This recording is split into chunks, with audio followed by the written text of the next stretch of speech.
رب اشرح لي صدري ويسر لي أمري واحلل عقدة من لساني يفقهوا قولي. بزرگان محترم، نوجوانان مکرم، عزیز دوستو،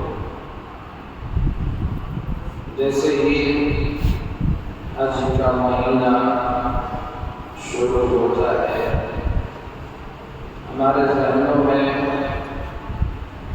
ابو الانبیاء حضرت ابراہیم خلیل اللہ علیہ السلام کا تصور اور ان کے وہ امتحانات جن میں اللہ تبارک و تعالیٰ نے انہیں کامیابی عطا فرمائی، اور حضرت اسماعیل علیہ السلام کی وہ عظیم قربانی اور اماں ہاجرہ رضی اللہ عنہا کی ان وفاؤں کا تصور ہمارے ذہن میں آتا ہے، جن کو پڑھ کر، سن کر، کہہ کر ہمارے ایمان میں تازگی پیدا ہوتی ہے۔ یہ وہ مبارک ایام ہیں، حج کے مہینے کے یہ 10 دن، جن کی رسول اکرم صلی اللہ علیہ وسلم نے فضیلت بیان فرمائی۔ آپ نے فرمایا ان 10 دنوں میں کیے جانے والا نیک عمل اللہ کو اور دنوں کے نیک عمل کے مقابلے میں بہت زیادہ محبوب ہے۔ ان کا ایک روزہ یعدل الصیام یوم منہا، ان دنوں میں سے ایک دن کا روزہ حضور نے فرمایا 1 سال کے روزوں کے برابر درجہ رکھتا ہے۔ اور اس 10 دنوں کے ہر رات کا اجر حضور نے فرمایا کہ اس میں سے ہر ایک رات کا قیام ایک لیلۃ القدر کے برابر درجہ اور ثواب رکھتی ہے۔ تو ان دنوں میں مسلمانوں کو چاہیے کہ نیک عمل کرے، ذکر و اذکار صحیح۔ اگر اللہ پاک نے توفیق دی تو 9 دن کے مکمل روزے رکھے، ہر دن پر اللہ تبارک و تعالیٰ کی طرف سے انعام، 1 دن کا روزہ 1 سال کے روزوں کے برابر۔ اور ان دنوں کی جب راتیں ہوتی ہیں تو ہر رات کا قیام، ہر رات کی عبادت شب قدر کی عبادت کے برابر ہے۔ شب قدر 1000 مہینوں سے افضل رات ہے، تو ان راتوں میں اگر کوئی جاگ کر عبادت کرتا ہے، اللہ کو منانے اور راضی کرنے کی کوشش اور صحیح جد و جہد کرتا ہے، پروردگار اسے شب قدر میں عبادت کرنے کا ثواب عطا فرماتے ہیں۔ تو اس لیے قرآن مجید میں ان راتوں کی اللہ نے قسم بھی کھائی، فرمایا بسم اللہ الرحمن الرحیم والفجر وليال العشر والشفع والوتر والليل إذا يسر۔ تو یہاں جو ایک تو فجر کی قسم کھائی صبح کے وقت کی، پھر اس کے بعد میں فرمایا ولیال العشر، 10 راتوں کی قسم۔ حضور نے فرمایا یہی وہ حج کے مہینے کی 10 راتیں ہیں، پہلے عشرے کی 10 راتیں ہیں ذو الحجہ کی، جس کی اللہ رب ذوالجلال نے قرآن مجید میں قسم کھائی۔ تو اللہ تبارک و تعالیٰ جن راتوں کی قسم کھائے تو ان کی فضیلت کے کیا کہنے، ہمارے دن بھی ضائع ہو جاتے ہیں اور اس مہینے کی راتوں کو بھی ہم ضائع کر دیتے ہیں، جن کی عبادت کا اتنا بڑا ثواب اور اجر ہے۔ اللہ تبارک و تعالیٰ نے ان راتوں کی قسم قرآن مجید میں اٹھائی۔ تو میں نے آپ کے سامنے عرض کیا کہ جیسے ہی یہ مہینہ آتا ہے ہمارے ذہن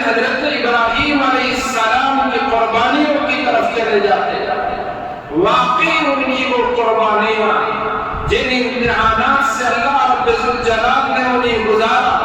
وَإِذِ ابْتَلَىٰ إِبْرَاهِيمَ رَبُّهُ بِكَلِمَاتٍ فَأَتَمَّهُنَّ قَالَ إِنِّي جَاعِلُكَ لِلنَّاسِ إِمَامًا. اللہ نے فرمایا یاد کرو اس وقت کو جب ابراہیم کے رب نے ابراہیم کو آزمایا، امتحانات میں مبتلا کیا، اور حضرت ابراہیم نے ان امتحانات کو پورا کیا اور وہ اس امتحان میں کامیاب ہوتے چلے گئے. تو اللہ نے فرمایا ابراہیم میں تمہیں لوگوں کا امام بناؤں گا. انی جاعلک للناس اماما. اے ابراہیم تم نے ہمارے لیے ہوئے ہر امتحان کو صبر و تحمل سے پورا کیا اور اس میں کامیابی حاصل کی، اس لیے ہم تمہیں لوگوں کا امام بنائیں. حاضرین گرامی، آج جو دنیا کے حالات بدلتے جا رہے ہیں، مسلمانوں خاص طور پر جو اسلامی احکام پر عمل کرنے والے مسلمان، داڑھی اور جبے کا استعمال کرنے والے، داڑھی رکھنے والے جو مسلمان ہیں، نماز کے پابند جو مسلمان ہیں، توحید کے قائل جو مسلمان ہیں، سنت پر عمل کرنے والے جو مسلمان ہیں، آج ان مسلمانوں پر دنیا کو تنگ کیا جا رہا ہے. آزمائشوں کا یہ دور ہے، امتحانات کا یہ زمانہ ہے.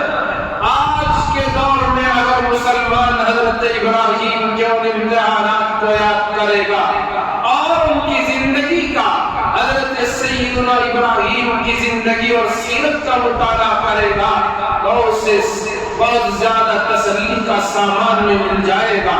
اس کی زندگی میں بہار آ جائے گی، اسے یہ دل میں یقین ہو جائے گا کہ اس کو اللہ نے جو پیدا کیا ہے دنیا کے لیے نہیں بلکہ آخرت کے لیے پیدا کیا ہے. حضرت ابراہیم علیہ السلام نے جب آنکھیں کھولی، بت قدوں کا ماحول تھا، بت تراشی کا ماحول تھا، بت سازوں کے خاندان میں انہوں نے آنکھیں کھولی. خود ان کے باپ کی تاریخ میں ہے کہ وہ خود بت تراشا کرتے تھے، بت سازی کا کام کیا کرتے تھے. اب ان کے نگران جو باپ تھے یا چچا تھے، ماحول یہ تھا کہ وہ بت تراشنے والے، بت سازی کرنے والے، اور گھروں میں اور مندروں میں اس وقت کے جو ان کے عبادت خانے تھے ان میں بتوں کو رکھ کر پوجنے والے تھے. حضرت ابراہیم علیہ السلام کے زمانے کا جو بادشاہ تھا وہ بڑا مغرور بادشاہ تھا. اسے اپنی عقل تھی، اسے اپنی حکومت کا نشہ تھا، طاقت کا نشہ تھا، غرور تھا اپنی فوج پر، اپنی طاقت پر.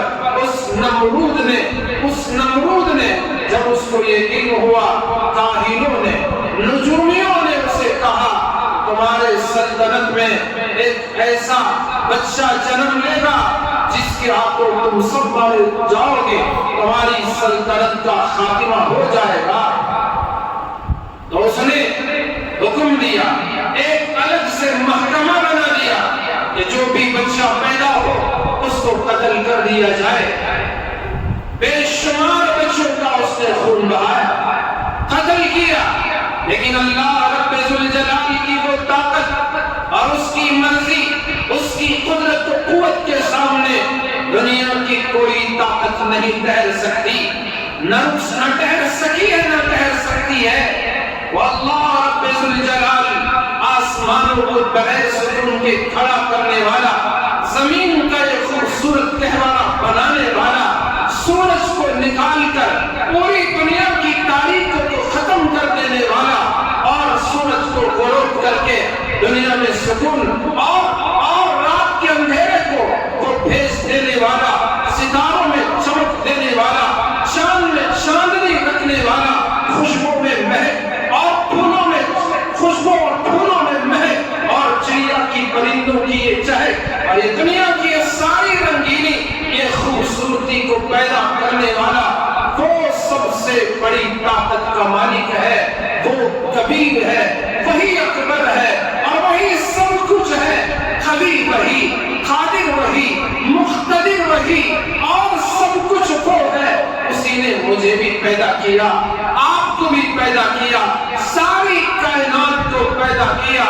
لوگوں کو اگر تھوڑی سی طاقت مل جائے اور کچھ دیر کے لیے حکومت مل جائے، عہدہ مل جائے، کرسی مل جائے اور تھوڑا سونا چاندی، گاڑی بنگلہ کیا دے دیا جائے، وہ سمجھتا ہے کہ مجھ سے بڑا دنیا میں کوئی اور ہے، مجھ سے زیادہ طاقتور کوئی ہے نہیں، مجھ سے زیادہ بولنے والا، مجھ سے زیادہ دنیا میں نامور کوئی نہیں۔ انسان یہ سمجھ بیٹھتا ہے یہ اس کے خیال کا دھوکہ ہے۔ وہ یاد کرے اس وقت کو جب وہ نہیں تھا، اس کے عدم سے اللہ نے اسے وجود بخشا، اور پھر اللہ تبارک و تعالیٰ نے یہ ساری نعمتیں اور دولتیں اس کو عطا فرمائی۔ نمرود کو بھی یہی غرور تھا، اس کا یہ خیال خام خیال تھا کہ میری حکومت ہے، میری طاقت ہے، میں جو چاہوں گا وہ کر لوں گا۔ اس نے بے شمار بچوں کا قتل کروایا۔ اللہ تبارک و تعالیٰ نے حضرت ابراہیم علیہ السلام کو ان کے ماں کے پیٹ میں پہنچا دیا۔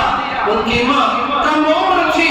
نجومیوں نے اس وقت نمرود سے کہا بھی تھا، دیکھو جس بچے کا تمہیں ڈر ہے وہ اپنی ماں کے پیٹ میں پہنچ چکا ہے، اس کا عمل ٹھہر چکا ہے، لیکن اسے پتا نہ چل سکا۔ اس کے سارے محکمے فیل، اس کی انٹیلیجنس کا ڈپارٹمنٹ فیل۔ جن بچوں کو ایک بچے کی وجہ سے اس نے مار دیا، شہید کروا دیا، اس کی ساری محنت اکارت چلی گئی۔ حضرت ابراہیم کا وہ کچھ نہ بگاڑ سکا۔ کوئی حضرت ابراہیم کی والدہ کو دیکھ کر پہچان بھی نہ کر سکا کہ وہ حاملہ ہوگی۔ کم سنی تھی، کم عمری تھی، اور پتہ بھی نہیں چلتا تھا کہ وہ حاملہ ہے۔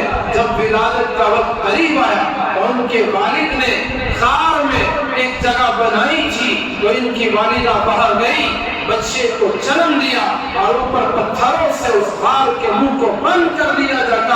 اور دن میں ایک مرتبہ ان کی والدہ بچے کو دیکھنے جاتی اور دودھ پلاتی۔ جب وہ وہاں پہنچتی دیکھتی کہ چھوٹا سا بچہ اپنی انگلی منہ میں لیے ہوئے ہے، اور اللہ رب ذوالجلال اس انگلی سے بچے کے دودھ کا انتظام کر رہا۔ یہ اللہ کی طاقت ہے، یہ اللہ رب ذوالجلال کی قدرت ہے۔ وہ وہاں سے رزق پہنچاتا ہے جہاں سے انسان کا وہم و گمان بھی نہیں ہوگا۔ یہ اللہ کی مرضی ہے۔ جو لوگ اللہ پر توکل کرتے ہیں، اللہ کی ذات پر کامل یقین رکھتے ہیں، بھروسہ رکھتے ہیں، اللہ رب ذوالجلال مسبب الاسباب بھی ہے، اور وہ اسباب کے بغیر بھی سب کچھ کر سکتا ہے۔ وہ جسے چاہے، جہاں سے چاہے، جب چاہے، جتنی چاہے، اللہ تبارک و تعالیٰ جتنا چاہے رزق کی دولت سے مالا مال کر دیتا ہے۔ حضرت ابراہیم علیہ السلام دیگر بچوں کے مقابلے بہت تیزی سے بڑے ہو گئے، اور اس کی جو ساری پلاننگ تھی کہ اس بچے کے پیدا ہونے سے پہلے یا پیدا ہوتے ہی اس کو مار دیا جائے، اللہ رب ذوالجلال نے انسانیت کو پیغام دیا کہ جسے رب زندگی دینا چاہے، جلانا چاہے، اسے کوئی مار نہیں سکتا، اور جسے موت کے گھاٹ اتار دینا چاہے، دنیا کی کوئی طاقت اس کی حفاظت نہیں کر سکتی۔ یہ اللہ کی طاقت و قدرت ہے۔ بے شمار مثالیں ہم کو مل جائیں گی۔ کون ہے جو فرعون کے محل میں موسیٰ کی پرورش کرنے والا؟ کون ہے کنویں میں حضرت یوسف کی حفاظت کرنے والا؟ وہ اللہ ہی ہے جس نے آگ میں حضرت ابراہیم کی حفاظت کی اور اسے بولے گلزار بنا۔ حضرت اسماعیل کو خدا کے حکم پر حضرت ابراہیم نے ذبح کرنا چاہا، چھری کے نیچے حضرت اسماعیل کا گلا نہ کٹ سکا۔ وہ کون سی طاقت ہے جو اس کے پیچھے ہے؟ میرے اور آپ کے خدا کی طاقت و قوت ہے جو اس سب کچھ کرتی ہے۔ حضرت ابراہیم علیہ السلام بڑے ہو کے اللہ تبارک و تعالیٰ نے قرآن مجید میں حضرت ابراہیم علیہ السلام کے واقعات الگ الگ جگہ پر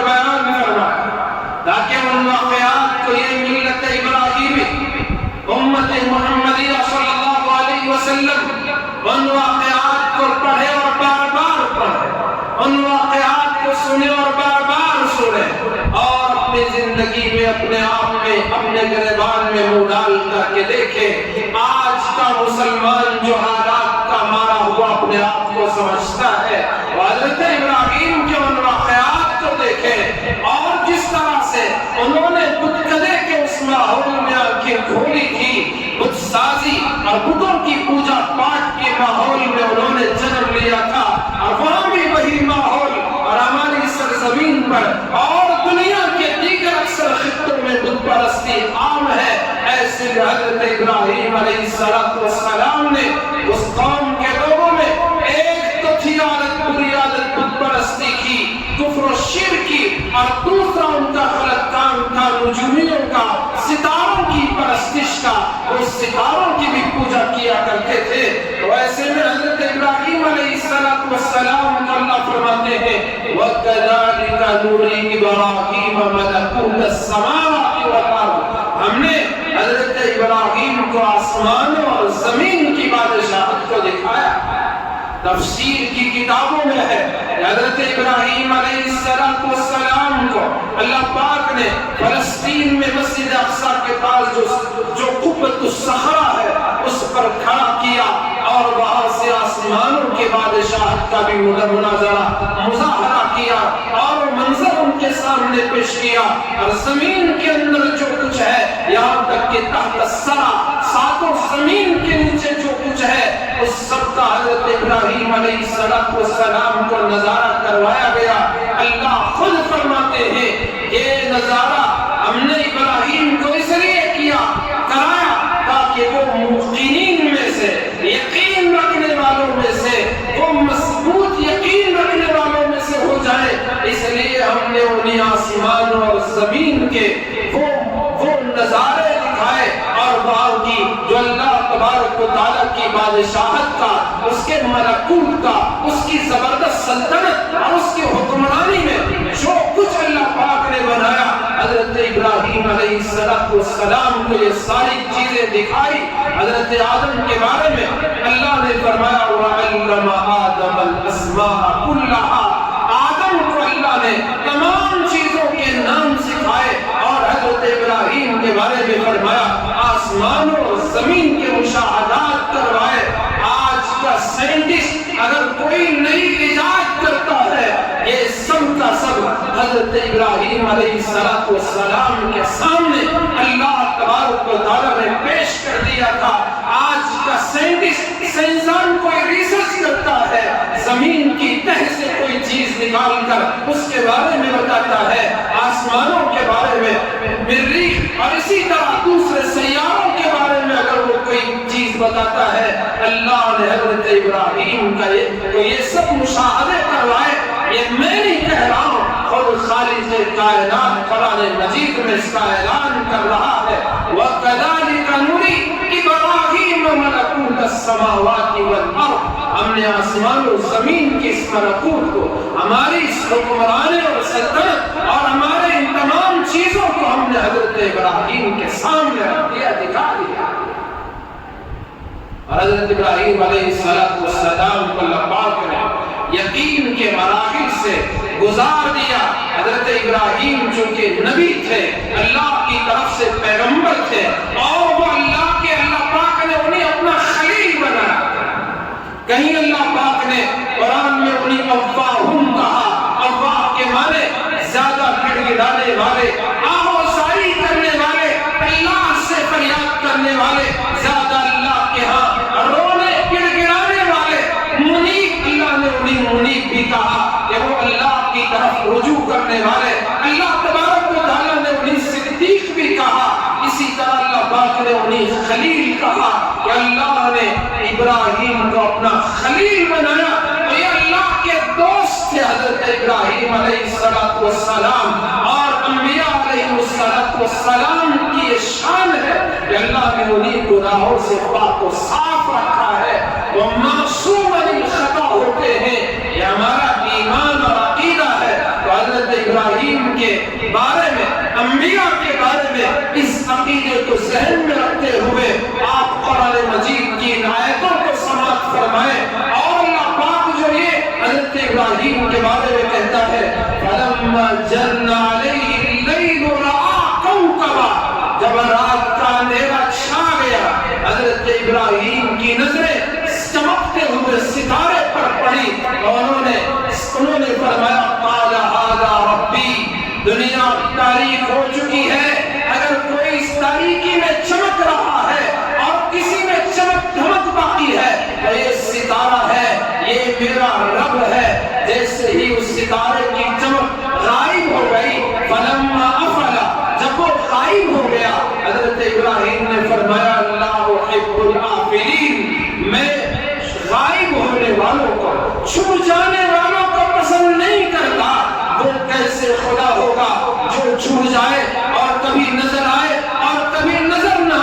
ستارہ دن میں نظر نہیں آتا، سورج کی روشنی ستارے کو قائم کر دیتی ہے۔ اسی طرح جب چاند پر ان کی نظر پڑی، فلما القمر بازغا قال هذا ربی، چمکتے دمکتے اس بڑے چاند پر حضرت ابراہیم کی نظر پڑی، کہنے لگے هذا ربی، یہ میرا رب ہے۔ پھر جیسے ہی فلما افلا، جیسے ہی وہ چاند غائب ہو گیا، چھپ گیا، اس کی روشنی مدھم پڑ گئی، انہوں نے فرمایا میرا رب اگر مجھے ہدایت نہ دے، لئن لم یہدینی ربی، اگر میرا پروردگار مجھے راہ راست پر نہ لائے، ہدایت کا راستہ نہ دکھائے، تو میں بھی لأکونن من القوم الضالین، میں بھی گمراہ لوگوں میں سے ہو جاؤں گا، جیسے اور لوگ گمراہ ہو چکے ہیں۔ کوئی بت کی پوجا کر رہا ہے، کوئی ستارے کو اپنا خدا سمجھتا ہے، اور کوئی چاند کی پوجا کر رہا ہے۔ اگر میرا پروردگار مجھے ہدایت نہ دے، اگر میرا رب میری رہبری نہ کرے، اگر میرا پالنے والا خدا، پیدا کرنے والا میرا خالق اگر مجھے راہ راست نہ دکھائے، تو میں بھی گمراہ لوگوں میں سے ہو جاؤں گا، میری گمراہی یقینی ہو جائے گی۔ حضرت ابراہیم علیہ السلام نے رات میں ان چیزوں کی چمک کو دیکھ کر یہ رب ہے کہا، اور جیسے ہی سورج طلوع ہوا اور دن کا اجالا پھیلنے لگا، چاند کی چاندنی وہ غائب ہو چکی تھی، اور پھر یہ سورج کو دیکھا، یہ دمکتا چمکتا اور پورے عالم کو منور کرتا ہوا سورج کی کرنیں اور اس کی روشنی، اس کی گرمی کو دیکھا۔ فلما رأى الشمس بازغة قال هذا ربي هذا اکبر، جب اس چمکتے دمکتے اس روشن و منور سورج کو دیکھا، کہنے لگے یہ میرا رب ہے، هذا اکبر، یہ سب سے بڑا ہے، ستارے سے بھی بڑا ہے اور چاند سے بھی بڑا ہے۔ آج کے قریب کے سائنٹسٹ حضرت ابراہیم کے بعد کئی سو سال کے بعد سائنسدانوں نے سورج کو چاند سے اور زمین سے بڑا کہا۔ حضرت ابراہیم کو اللہ نے جو مشاہدہ کروایا تھا، حضرت ابراہیم نے پہلے ہی کہہ دیا هذا اکبر، یہ سب سے بڑا ہے، تمام سیاروں سے بڑا ہے، زمینوں سے بڑا ہے، دوسرے ستاروں سے بڑا ہے، اور سب سے بڑا سورج ہی ہے۔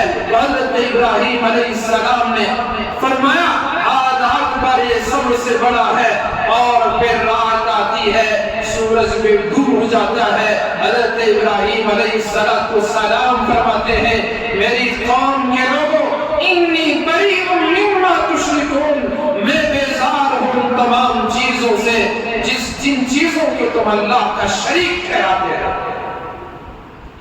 جن چیزوں کو تم اللہ کا شریک ٹھہراتے ہو، میں ان تمام چیزوں سے بری ہوں، بیزار ہوں۔ انی بریء مما تشرکون، پھر کون ہے میرا رب؟ انی وجہت وجہی للذی فطر السماوات والارض حنیفا وما انا من المشرکین، میری قوم کے لوگوں، میرا پورا رخ اس پروردگار کی طرف ہے، اس احکم الحاکمین کی طرف ہے۔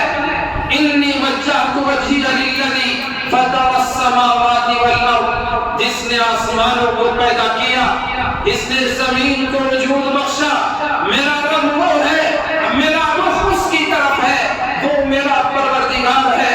وما انا من المشرکین، اور میں مشرکوں میں سے نہیں ہوں گا، میں شرک کرنے والوں میں سے نہیں ہوں گا۔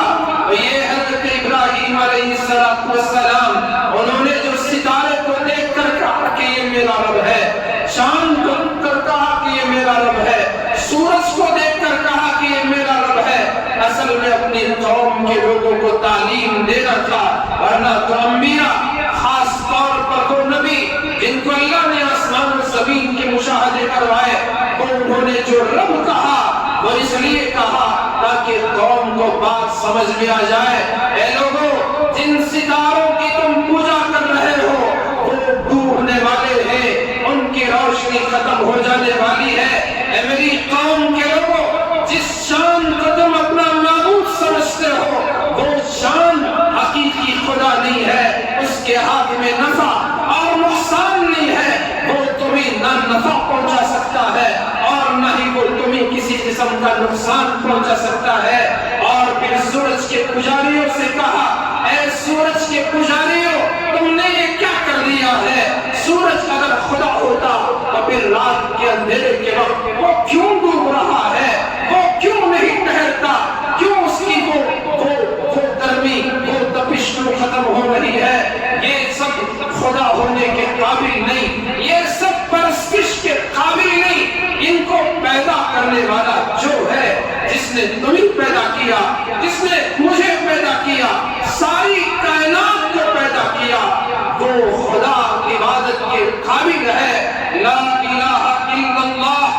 ہر مسلمان اس کلمے کا ورد کرتا ہے، وہ اپنی زبان سے اقرار کرتا ہے، دل سے یقین کرتا ہے، نہیں کوئی معبود سوائے اللہ کے۔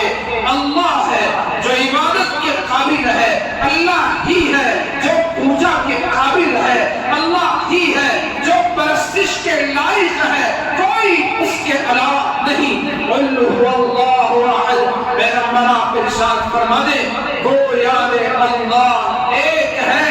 قل هو اللہ احد اللہ الصمد۔ اللہ ہی ہے جو بے نیاز ہے، اسے تمہاری ضرورت نہیں۔ چاند کی روشنی کے لیے، رات میں روشنی کے لیے اسے چاند کی ضرورت نہیں، دن میں اجالے کے لیے اسے سورج کی ضرورت نہیں، اسے کسی چیز کی ضرورت نہیں۔ وہ جب چاہے جو چاہے کر کے دکھائے۔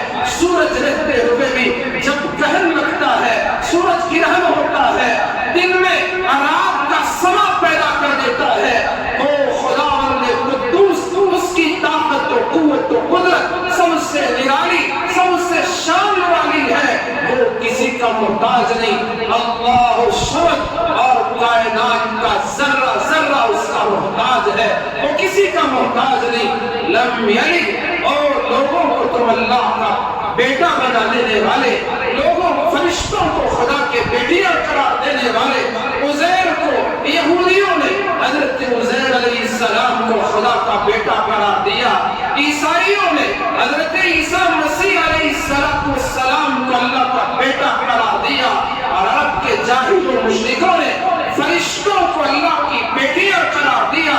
اللہ فرماتے ہیں لم یلد، عزیر نہ خدا کے بیٹے ہیں، نہ عیسیٰ خدا کے بیٹے ہیں، اور نہ ہی فرشتے اللہ کی بیٹیاں ہیں، اس نے کسی کو جنا ہی نہیں۔ ولم یولد، اور نہ اس کے کوئی ماں باپ ہیں، وہ تنے تنہا ہے۔ ولم یکن لہ کفوا احد، اس کے برابر، اس کے ہم پلہ، اس کے ہم سر کوئی نہیں، کوئی نہیں۔ ولم یکن لہ کفوا احد۔ حضرت ابراہیم کا سب سے پہلا پیغام اپنی ملت کے نام وہ توحید کا پیغام تھا، وہ توحید کا پیغام تھا، وہ توحید کا پیغام تھا۔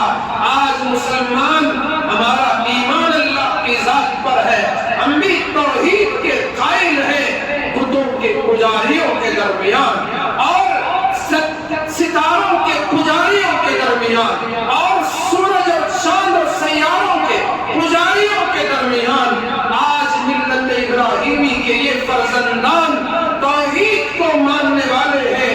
ہمارے لیے حضرت ابراہیم نے پہلا پیغام یہی توحید کا دیا تھا، یہ کوئی نہیں۔ انی وجہت وجہی للذی فطر السماوات والارض حنیفا وما انا من المشرکین۔ اے میری قوم کے لوگوں، انی بریء مما تشرکون، جن جن چیزوں کو تم خدا کا شریک ٹھہراتے ہو، خدا کا پارٹنر ٹھہراتے ہو، بارش برسانے والا کسی کو قرار دیتے ہو، اولاد دینے والا کسی کو سمجھتے ہو، صحت دینے والا کسی کو سمجھتے ہو، یہ تم جن جن کو اللہ کا شریک ٹھہرا رہے ہو، سنو میں ان تمام چیزوں سے بیزار ہوں، براءت کا اعلان کرتا ہوں۔ انی بریء مما تشرکون، انی وجہت وجہی للذی فطر السماوات والارض، میں تو بے شک میرا رخ اس پروردگار کی طرف کرتا ہوں جس نے آسمان اور زمین کو پیدا کیا،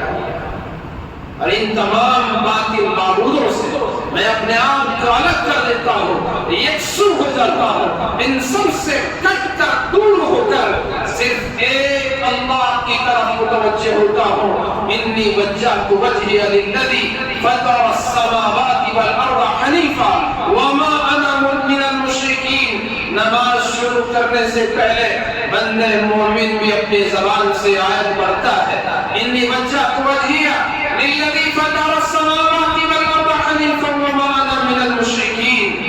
میں تمام چیزوں سے کٹ کر دور ہٹ کر میرا رخ صرف اللہ کی طرف کر رہا ہوں، میں مشرکوں میں سے نہیں۔ اور نماز سے پہلے مسلمان اعلان کرتا ہے، نماز خود شرک سے برات کا اعلان ہے۔ مسلمان اپنی اس پیشانی کو صرف اللہ کے سامنے رکھتا ہے، یہ ایمان والے کی شان ہے۔ اللہ پاک نے یہ جو چیز دی ہے بڑی مبارک ہے، یہ صرف اللہ کے سامنے جھک سکتی ہے، کسی اور کے سامنے نہیں جھک سکتی۔ نہ طاقت کے سامنے، نہ دولت کے سامنے، نہ حکومت کے سامنے، اور نہ ہی کسی اور چیز کے سامنے۔ اگر کوئی آپ کے سامنے انسان ایک ہاتھ میں سورج دکھا دے اور ایک ہاتھ میں چاند دکھا دے، میرے رب کی قسم جو حقیقی مسلمان ہے اس کے سامنے نہیں جھکے گا۔ آج کوئی برقع پوش خواتین، نام نہاد مسلمانوں کا نام رکھنے والے مرد حضرات مندر جاتے ہیں اور کہاں کہاں جاتے ہیں، بچوں کو اپنی کمر پر بٹھائے خواتین مندروں کی قطار میں کھڑی ہوتی ہے، وہاں کوئی پھونک مار دے گا، جھاڑو اتار دے گا اور کوئی تعویذ گنڈا دے دے گا۔ اور چند دن پہلے آپ بار بار دیکھتے ہیں، اب تو عام ہو چکا ہے، مسلمانوں کی عورتیں برقع پوش خواتین کسی مندر میں کسی پتھر کے کسی درخت کے سامنے ہاتھ جوڑ کر کھڑی ہو رہی ہے اور پھر بھی یہ سمجھتی ہے کہ وہ مسلمان ہے۔ حضرت ابراہیم نے اعلان کیا انی بریء مما تشرکون، ملت ابراہیمی کے اے فرزندوں، آج بھی مسلمان اگر کسی کو اپنے ہاتھ میں سورج اور چاند دیکھے تب بھی اس کے سامنے نہیں جھک سکتا۔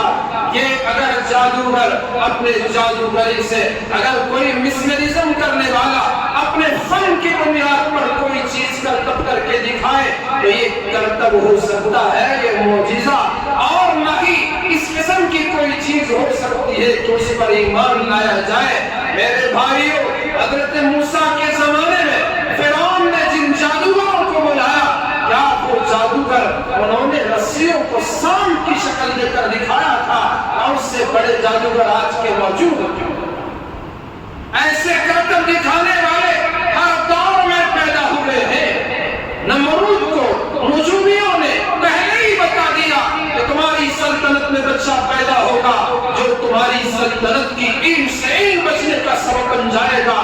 کیا کر سکا، کیا بگاڑ سکا ابراہیم علیہ السلام کا نمرود نے؟ وہ تب بھی تو نجومی تھے، تب بھی تو یہ جادوگر تھے جسے قرآن نے کفر قرار دیا۔ یہ جادوگری کرنا یہ کفر کا کام ہے، اللہ کے انکار، اس کا مطلب اللہ کا انکار کرنا ہے۔ اگر کوئی اپنی بھوم سے کسی کو اچھا کر دے یہ اس کا فن ہو سکتا ہے، اس میں خدائی کا کوئی کردار نہیں ہوتا۔ یاد رکھیں مسلمانوں، بھٹکنے اور گمراہ ہونے سے بچے۔ دجال سے بڑا کوئی کرتب باز دنیا میں آ سکتا ہے؟ ہرگز نہیں آ سکتا۔ وہ تو بڑا کرتب باز ہے، وہ پوری دنیا کی سیر کرے گا اور دنیا کو الو بنائے گا اور دنیا دار اس کے پیچھے چلے جائیں گے۔ تب بھی جن کے دلوں میں ایمان ہوتا ہے اور جن کے دل اسلام کی خوشبو سے معمور ہوتے ہیں، ایمان کے نور سے منور ہوتے ہیں، میرے رب کی قسم وہ دجال کو اس فتنے کا شکار نہیں بنتے۔ حضرت ابراہیم علیہ السلام کا یہ پہلا پیغام۔ اسی طرح ان زمانے میں جو بت کے پجاری تھے، بتوں کے ماننے والے تھے، ان کو بھی انہوں نے پیغام دیا۔ لوگوں نے میلے کے وقت ان کو بلایا، چلو چلتے ہیں، میلے کے لیے پہنچتے ہیں۔ وہاں پہنچ کر میلے میں آپ بھی خوشی منائے، ہم بھی کھیلتے ہیں، جھومتے ہیں، خوشیاں مناتے ہیں۔ تو اس وقت حضرت ابراہیم نے کہا نہیں، میں تو نہیں آؤں گا، میں تو بیمار ہوں۔ اور انہوں نے لوگوں کو اسی انداز سے سمجھانے کی کوشش کی جس انداز میں ان کی قوم کے لوگ سمجھتے تھے اس زبان میں ان کو سمجھانا چاہا جس زبان میں ان کی قوم کے لوگ سمجھتے تھے۔ حضرت ابراہیم نے وہی طرز عمل اپنایا۔ میں نے تھوڑی دیر پہلے آپ کے سامنے کہا یہ ستارے شان اور سورج کو دیکھ کر حضرت ابراہیم نے کہا یہ میرا رب ہے۔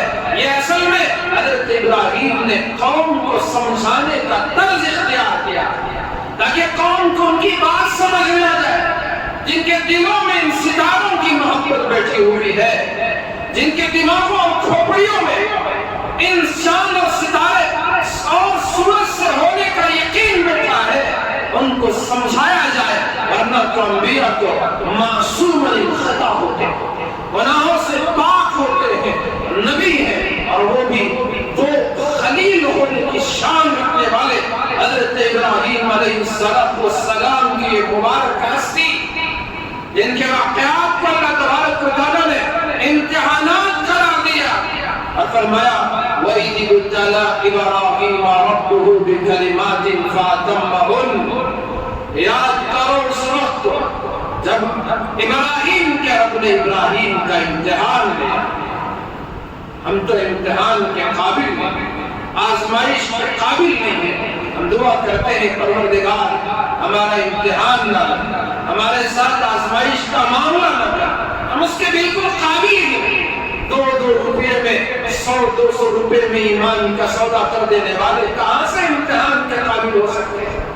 عہدے اور کرسی کے لیے ایمان کا سودا کر دینے والے کہاں سے امتحان کا سامنا کر سکتے ہیں؟ کیسے امتحان لے سکتے ہیں؟ اس لیے ہم اللہ سے ہی دعا کریں گے مولا ہمیں امتحان سے نہ گزاریو، ہم اس کے قابل نہیں ہیں۔ حضرت ابراہیم علیہ السلام پہاڑوں جیسا ایمان رکھنے والے، آسمان اور زمین کی سلطنت اور سلطان حکمرانی کا مشاہدہ کرنے والے، اللہ پاک نے ان کے بارے میں فرمایا وَإِذِ ابْتَلَىٰ إِبْرَاهِيمَ رَبُّهُ بِكَلِمَاتٍ فَأَتَمَّهُنَّ۔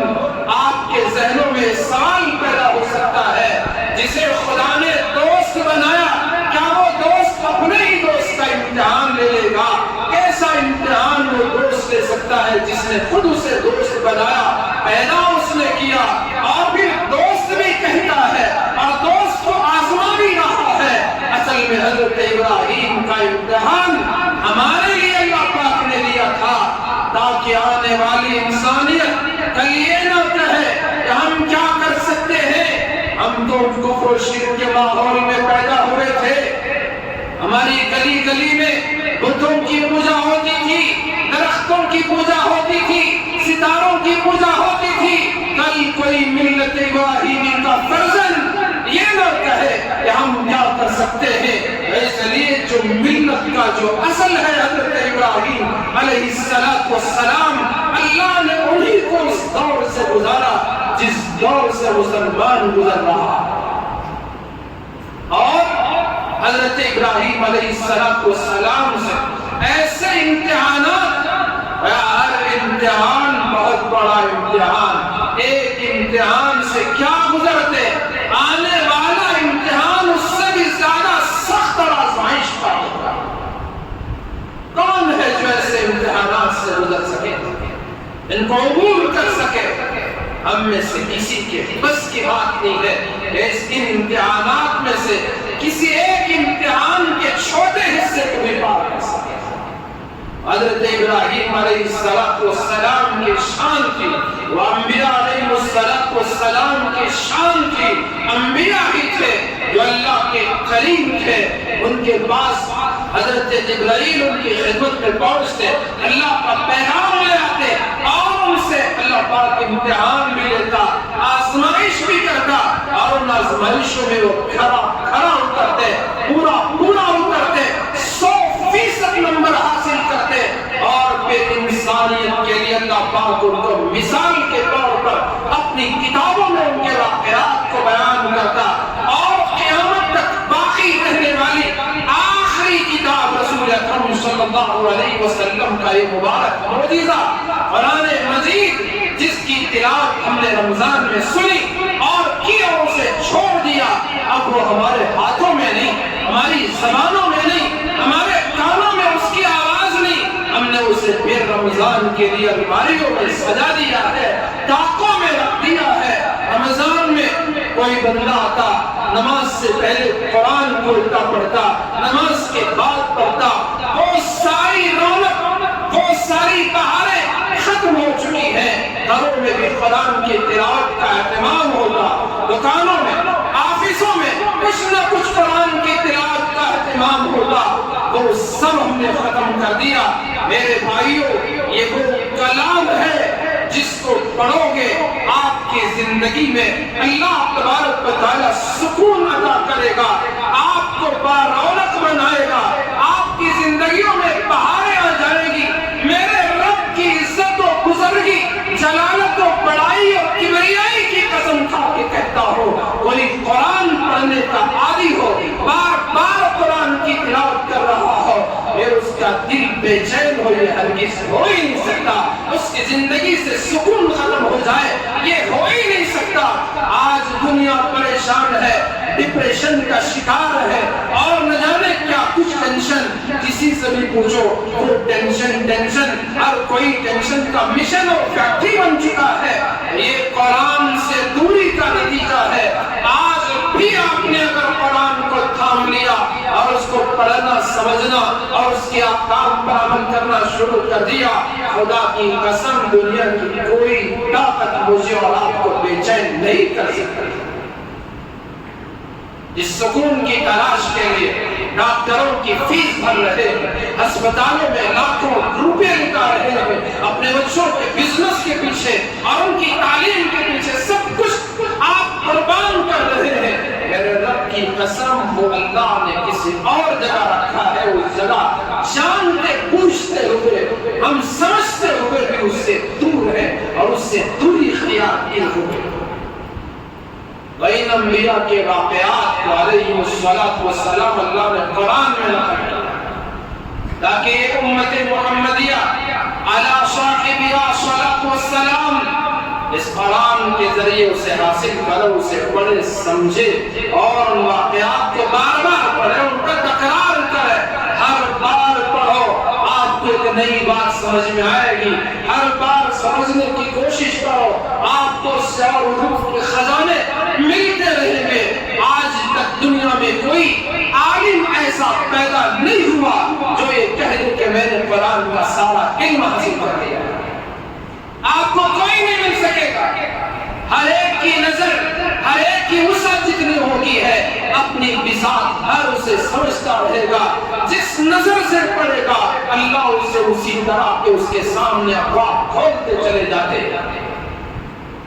میرے بھائیوں، حضرت ابراہیم علیہ السلام کی زندگی، پوری زندگی قربانیوں، امتحانات اور آزمائشوں کی۔ آج کا مسلمان حضرت ابراہیم کی سیرت کو بار بار سنے، سمجھنے کی کوشش کرے، پھر اسے جینا، سر اٹھا کر جینا آ جائے۔ یہی حضرت ابراہیم ہی تو تھے جب نمرود کے دربار میں پیشی ہوئی اور اس وقت جو ان سے بحث ہوئی، مناظرہ ہوا، حضرت ابراہیم سے نمرود نے پوچھا کہ تم کس کی عبادت کرتے ہو؟ میں یہ خدا ہوں۔ وہ سمجھتا تھا کہ وہ خدا ہے، وہی پوجا پاٹ کے قابل ہے، لوگوں سے اپنے سامنے سجدے کرواتا، لوگوں کو جھکنے پر مجبور کرتا تھا۔ حضرت ابراہیم نے منع کیا کہ سوائے خدا کے کسی اور کے سامنے نہیں جھک سکتا۔ میرے دونوں میں مناظرہ ہوا، اسی کو قرآن نے کہا أَلَمْ تَرَ إِلَى الَّذِي حَاجَّ إِبْرَاهِيمَ فِي رَبِّهِ، کیا آپ نے اس کو نہیں دیکھا جس نے ابراہیم سے حجت کی، مناظرہ کیا، بحث کی، مباحثہ کیا، ڈیبیٹ کیا، کس بارے میں؟ فی رب، رب کے بارے میں، پروردگار کے بارے میں، پالنے والے کے بارے میں ڈیبیٹ کیا، مناظرہ کیا، اور اللہ نے اس کی وجہ بھی بتائی کہ اس کو اتنی ہمت کہاں سے پیدا ہوئی۔ ان آتاہ اللہ الملک، اس لیے کہ اللہ نے اسے ملک دیا تھا، بادشاہت بھی تھی، اور اس نے سمجھا کہ بادشاہت دائمی ہے، سلطنت ہمیشہ کی ہے، یہ ختم نہیں ہوگی، میرا سب کچھ آج چل رہا ہے۔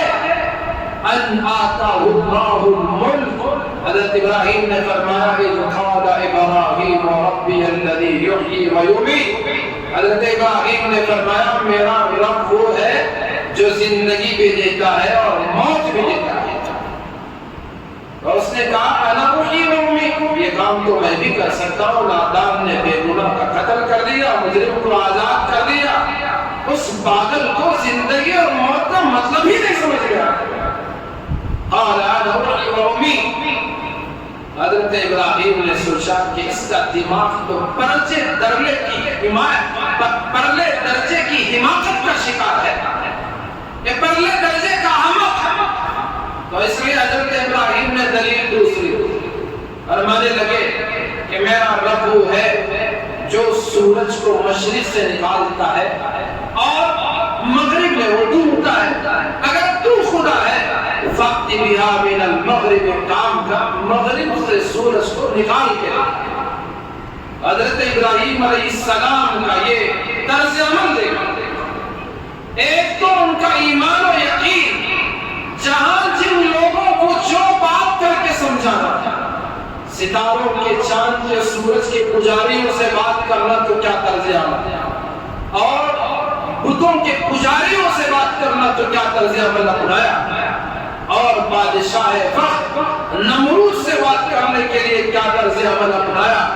زندگی اور موت کی مثال دی لیکن وہ سمجھ نہ سکا، فوراً فرمایا سورج کو ذرا دے، میرا رب ہے جو اسے مشرق سے نکالتا ہے، اگر تو خدا ہے فَأْتِ بِهَا مِنَ الْمَغْرِبِ، پھر جہاں سورج شام کو ڈوبتا ہے وہاں سے تو سورج کو نکال کے دکھا۔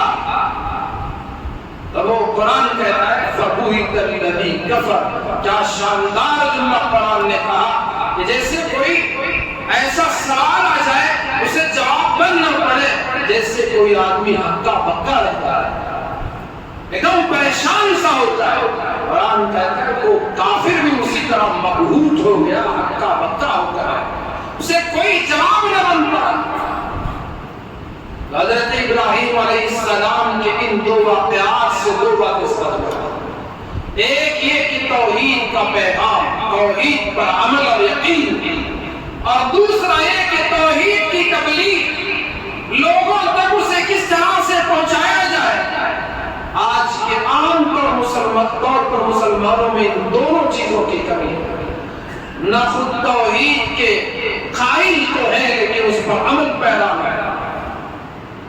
میں نے مثال بھی سمجھانے کے کہ ہماری بڑھا پروش خواتین کہاں جا رہے ہیں، کہاں مسلمان سر نہیں ٹیک رہا ہے، کہاں ہاتھ چھوڑ نہیں رہا ہے، پھر بھی سمجھتا ہے کہ وہ مسلمان ہے۔ اللہ پاک نے قرآن مجید میں فرمایا ان اللہ لا یغفر ان یشرک بہ ویغفر ما دون ذلک لمن یشاء، اللہ کی شان یہ ہے کہ وہ شرک کے علاوہ تمام گناہوں کو بخش دیتا ہے، معاف کر دیتا ہے، شرک کا گناہ اللہ اسے معاف نہیں کرتا۔ مطلب یہ ہوا تو جو شرک کرتا ہے وہ مشرک، اپنا کرے غیر کرے، شرک تو سب کی طرف سے ایک ہے، اس کو اللہ معاف نہیں کرتا۔ ان الشرک لظلم عظیم، یہ شرک کا گناہ سب سے بڑا گناہ، اس کے ہم پلوں کوئی اور گناہ جسے آج معمولی سمجھتے ہیں، لوگ چھوٹی چھوٹی بیماریوں میں کہاں پہنچ جاتے ہیں۔ حضرت ابراہیم کے ان آزمائشوں، حضرت ایوب علیہ السلام کے ان آزمائشوں اور بیماریوں اور صبر سے بڑھ کر چلے گئے۔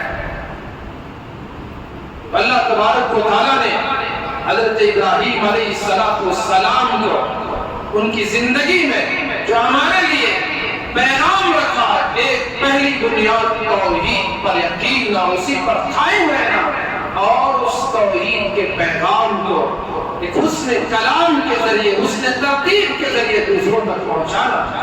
جس وقت، جس جگہ، جس انداز میں لوگ سمجھ سکتے ہیں اس ترکیب اور ترتیب کو اختیار کرنا، حکمت کو اختیار کرنا، کیونکہ قرآن میں اللہ نے فرمایا ادعو الی سبیل ربک بالحکمت والموعظۃ الحسنہ، اپنے رب کے راستے کی طرف آپ لوگوں کو بلائیے، لیکن حکمت کے ساتھ بلائیے اور اچھی گفتگو کے ساتھ بلائیے.